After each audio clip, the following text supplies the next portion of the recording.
இந்த வருடத்திலே உங்கள் ராசிக்கு 5ஆம் இடத்தை சனி பகவான் பார்வையிடுகிறார். 5ஆம் இடத்தை சனி பகவான் பார்வையிடுவதனால் இந்த வருடம் முழுமைக்கும் குழந்தைகள் நல்ல முன்னேற்றத்தை அடைவார்கள். 4 பேர் பார்த்து திருஷ்டி அடைவதை போன்று இருக்கும். திருஷ்டி அடைந்தாலும் ஆஞ்சநேயர் வழிபாடு உங்களுக்கு நன்மைகளை ஏற்படுத்தி கொடுக்கும். உங்கள் ராசிக்கு 8ஆம் இடத்தை சனி பகவானும் பார்வையிடுகிறார், குரு பகவானும் பார்வையிடுகிறார். ஆகவே உங்கள் ஆரோக்கியத்தில் ஏதாவது குறைபாடு இருந்தாலும் அதற்குரிய மருத்துவம் கிடைத்து நல்ல ஆரோக்கியத்தை அடைவீர்கள். அதன் மூலமாக நீங்கள் சந்தோஷத்தை அடைவீர்கள்.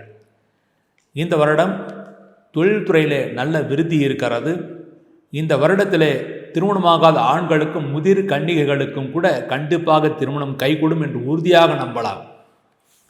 4ஆம் இடத்திலே கேது பகவான் இருப்பது தாயின் ஆரோக்கியத்தில் சிறு குறைபாடுகள் ஏற்பட்டு பிறகு சரியாகும். அதற்குரிய மருத்துவம் செய்தால் சரியாகிவிடும். இந்த வருடம் குழந்தை பாக்கியம் இல்லாதவர்களுக்கு மருத்துவ உதவியின் பேரிலே குழந்தை பாக்கியம் கிடைக்கும். ஆகவே மருத்துவ உதவி பெறுவது மிகவும் சிறப்பானது. மருத்துவ உதவி பெற விரும்பவில்லை என்றால் அடுத்த வருடம் கண்டிப்பாக குழந்தை பாக்கியம் கிடைக்கும்.